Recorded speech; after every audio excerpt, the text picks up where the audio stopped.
Even if you were in a place where it's tough to picture things being better. I know that feeling all too well.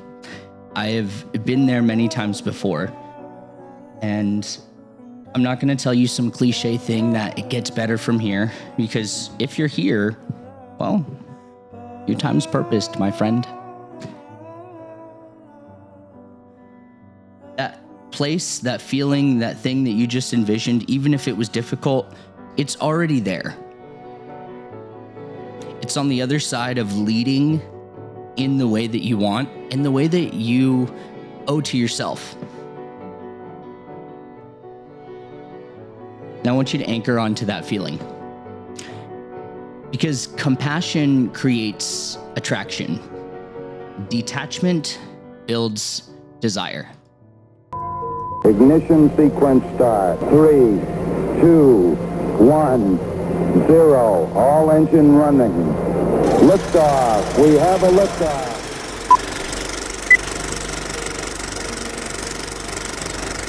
Today I'm here hoping to be able to interview Joey Wilder. He is the creator, inventor, founder, you name it. We have Joey Wilder, first time coming on the show. But at that moment, I had a choice to make. I either hit this while it's hot, while people are hyped up about it, or kind of let it simmer out. And I've been told by many great mentors that it's all about the timing of things.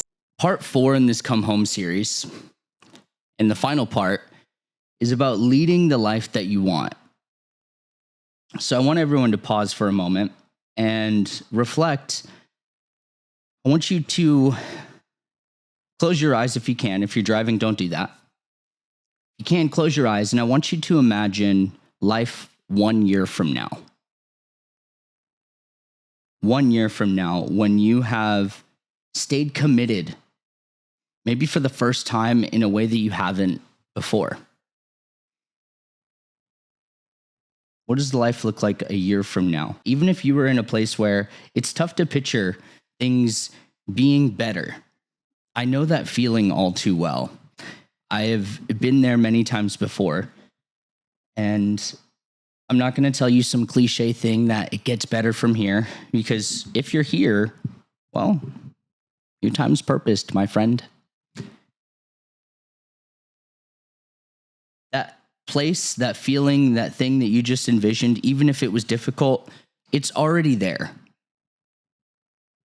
It's on the other side of leading in the way that you want, in the way that you owe to yourself. Now I want you to anchor onto that feeling, because compassion creates attraction.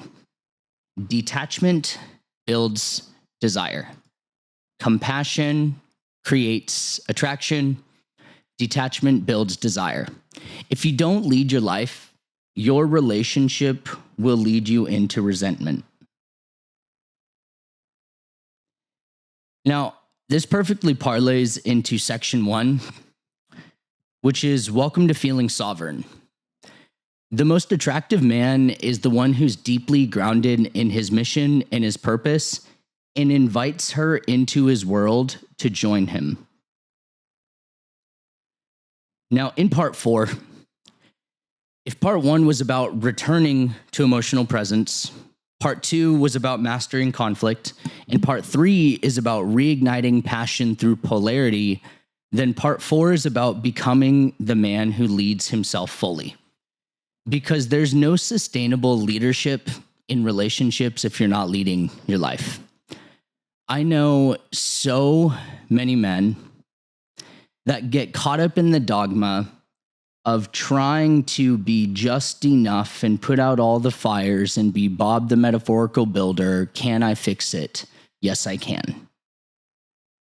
Attraction is a byproduct of having a sense of being sovereign. Polarity is sustained when you stop making her your purpose and start making purpose your pulse. Now, in today's call, you're going to hear a little bit about why detachment increases attraction. Then this is healthy detachment. This is not pickup artist BS. And this is also going to touch on how to stop leaking your power emotionally and what it looks like to live from internal standards and not external reactions. Now let's talk about the trap of over-attachment. I want you to think for a moment, when it comes to feeling attached and over-attachment, what does that look like in your life? What does over-attachment look like in your life? Does it maybe look like feeling incomplete when they're not around? Does it maybe look like anxiously wondering why they haven't texted you when they're out doing their thing, or maybe they're at work?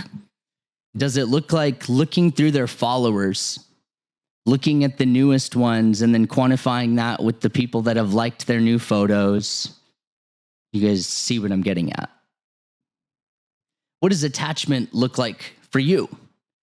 And it's important to really be honest with yourself here, because awareness is the first step. And the trap of over-attachment is when you orbit her, she can't feel you as a leader.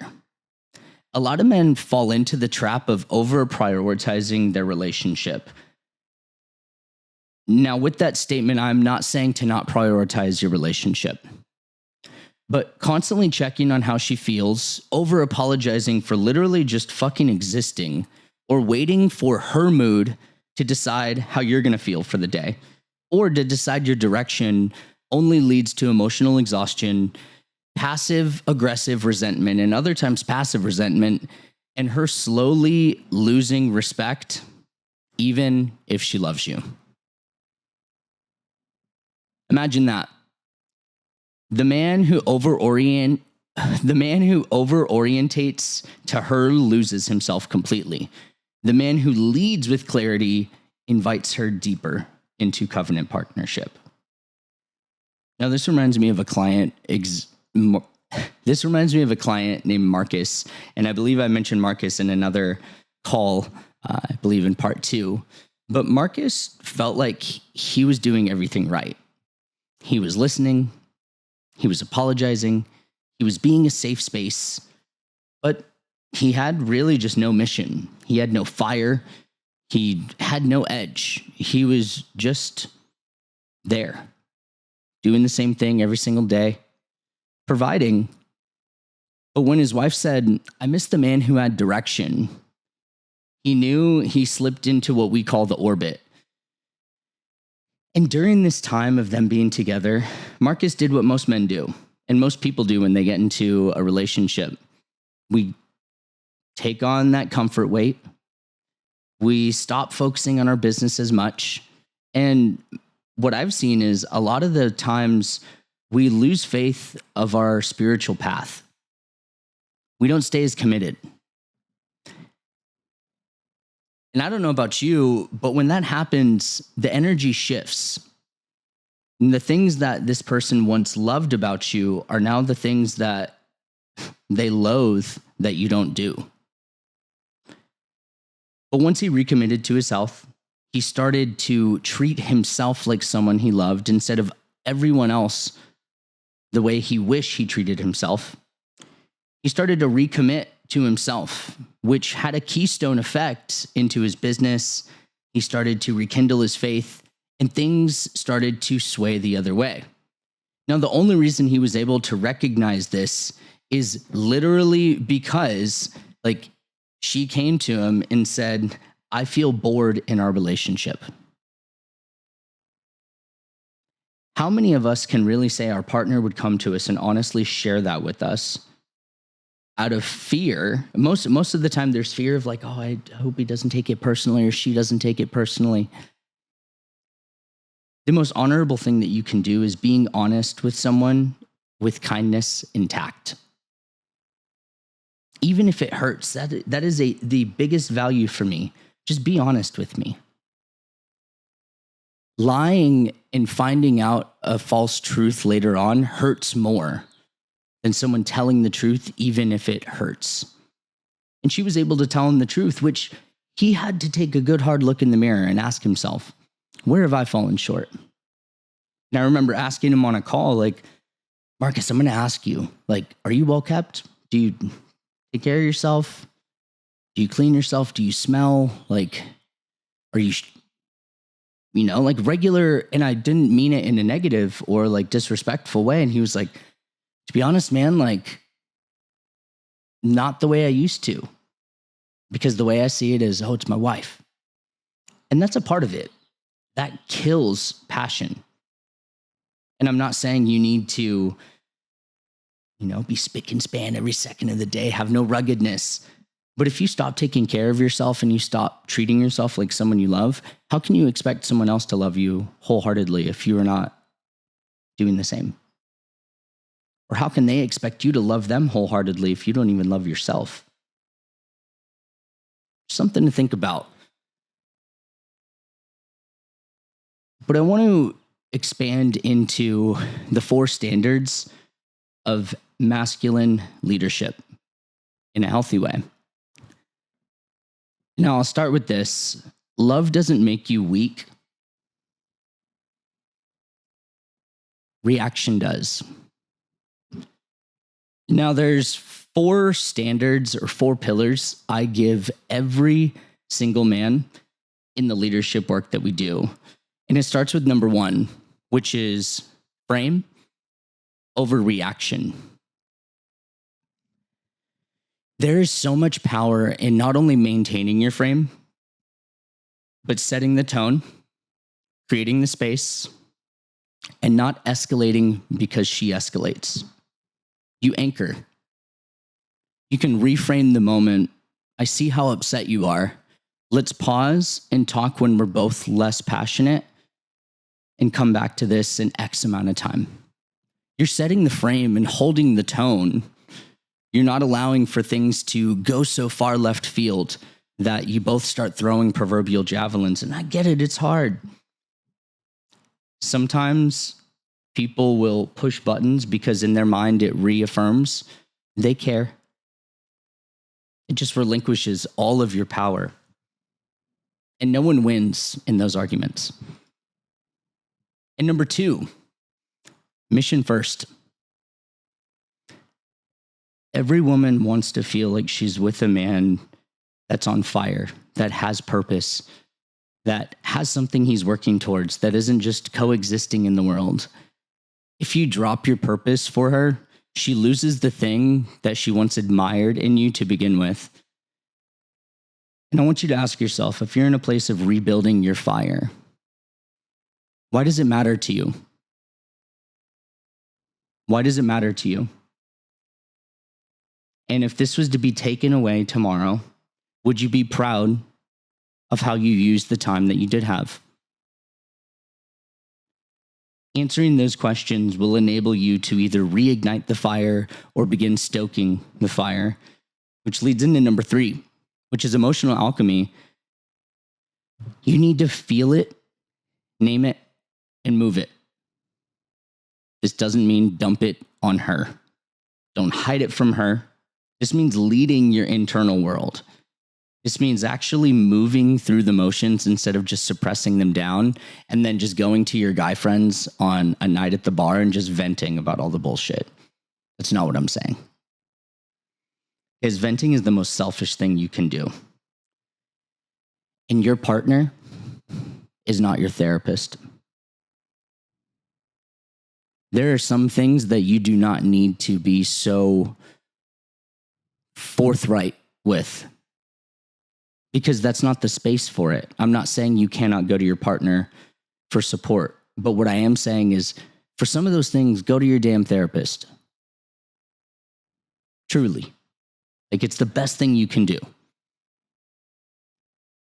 And I want to give you this tool, or a handful of tools.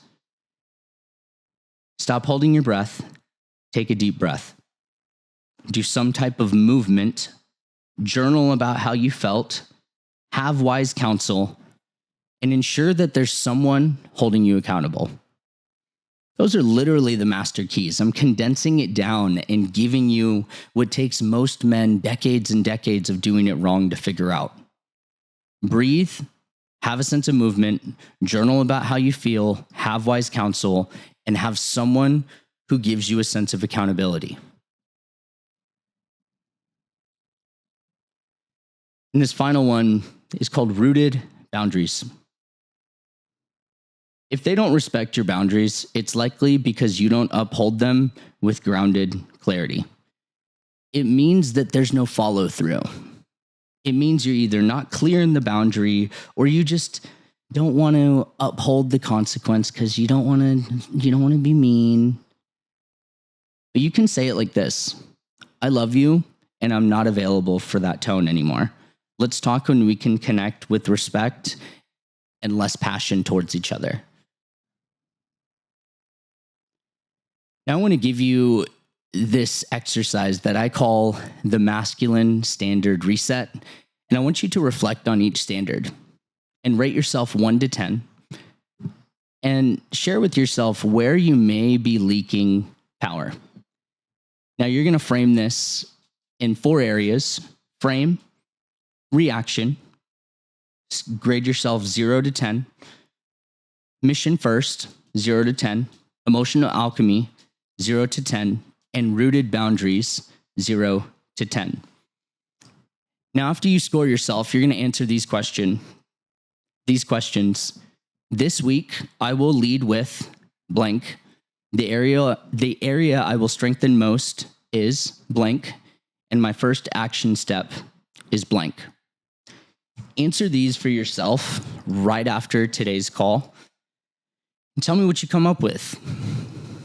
And I'm going to give you this homework assignment. This is kind of something that's a little bit of a bonus, and it's called Stand in Your Standard. And this is where you can begin to reclaim your internal authority and set a visible standard in your life and your relationships. Now, this is the exercise. You're going to pick one standard that you feel weak in, and you're going to implement real-world action around it. Now, for frame, if you feel weak in frame, you're going to lead a new conversation. If you feel weak in mission, you're going to block time to build your craft.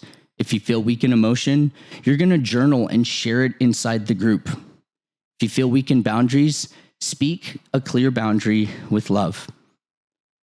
And the final part of this is you're going to journal what shifts internally and relationally. Share with me in our Telegram after you do this, and I'll share these frameworks inside our group. But I want to close with this. This series wasn't ever about fixing relationships. It was about remembering your power and who you are. The power to regulate, the power to connect, the power to the power to protect and provide. And this doesn't just mean in action, but in presence.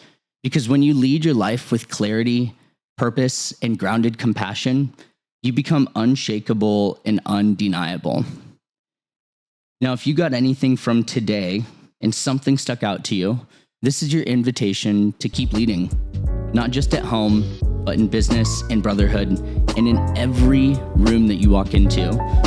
Because the man who comes home to himself builds a home where others feel safe to rise.